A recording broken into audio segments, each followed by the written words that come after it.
अगर तुम ये सुन रहे हो तो शायद अभी भी देर नहीं हुई है, लेकिन मेरे लिए अब सब खत्म हो चुका है। मैं रवि अब ये नहीं जानता कि मैं सच में जिंदा हूँ या सिर्फ उसका एक हिस्सा। पिछली बार मैंने बताया था कि वो अब मेरे अंदर आ चुकी है, लेकिन अब वो सिर्फ अंदर नहीं है, वो मुझे मिटा रही है। उस रात जब मैंने आईने में देखा तो मेरा चेहरा धीरे धीरे बदल रहा था। मेरी आंखें कुछ सेकंड के लिए काली हो जाती और फिर वापस सामान्य, लेकिन हर बार थोड़ा थोड़ा करके मैं खुद को खो रहा था। अब वो मुझसे बात नहीं करती थी, अब वो मेरे जरिए बोलती थी। एक दिन मैंने खुद को रिकॉर्ड करने के लिए मैंने मोबाइल ऑन किया और कैमरा सामने रखा। मैंने कहा, अगर ये वीडियो किसी को मिले तो समझ जाना मैं अब नहीं हूँ। इतना कहकर मैं चुप हो गया, लेकिन रिकॉर्डिंग चलती रही। कुछ सेकंड बाद मेरे चेहरे पर एक अजीब सी मुस्कान आई और फिर मेरे मुंह से आवाज निकली। अब ये मेरा है।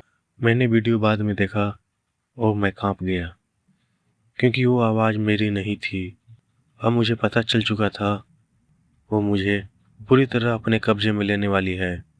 मैंने आखिरी कोशिश करने का फैसला किया। मैं उसी खंडहर मंदिर में गया जहाँ ये सब शुरू हुआ था। रात के करीब 3 बजे थे। चारों तरफ सन्नाटा। अचानक कहीं दूर कुत्ते की रोने की आवाज सुनाई देने लगी। मैंने खुद से कहा, यही खत्म करूंगा इसे। मैंने जमीन पर वही गोला बनाया और जोर से चिल्लाया, सामने आ। कुछ सेकंड शांति, फिर हवा तेज होने लगी और वो सामने आ गई। इस बार पहले से भी ज्यादा भयानक। उसका चेहरा टूटा हुआ, आंखें पूरी काली और उसके पीछे सैकड़ों परछाइयां, वो सब जिन्हें उसने पहले अपना बनाया था।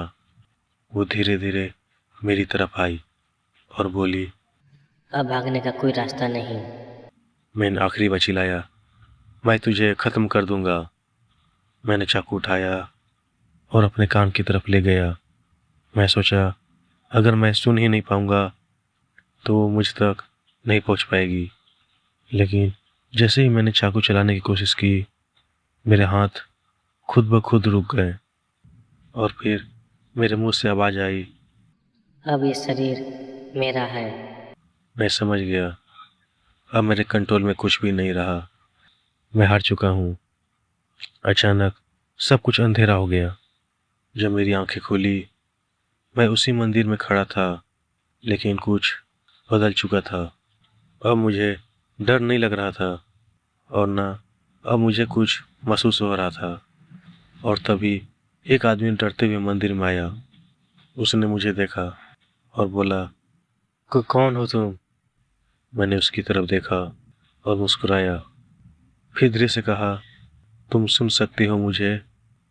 जैसे उसने ये सुना, उसके कान के पास एक धीमी आवाज आ गई, मैं तुम्हारे पास हूँ। वो डर के मारे कांप गया और मैं अब उसके पीछे खड़ा था, उसी तरह जैसे कभी वो मेरे पीछे खड़ी थी। कर्ण पिशाचिनी। और मुझे सब समझ आ गया। कर्ण पिशाचिनी खत्म नहीं होती, वो बस एक शरीर से दूसरे शरीर में जाती है और अब वो मैं हूँ। अगर तुम ये कहानी सुन रहे हो और तुम्हें लगे कि कोई तुम्हारे कान के पास धीरे से फुसफुसा रहा है, तो भाग जाओ, क्योंकि शायद मैं तुम्हारे पीछे खड़ा हूँ। तो दोस्तों, कहानी का अंतिम भाग यही था।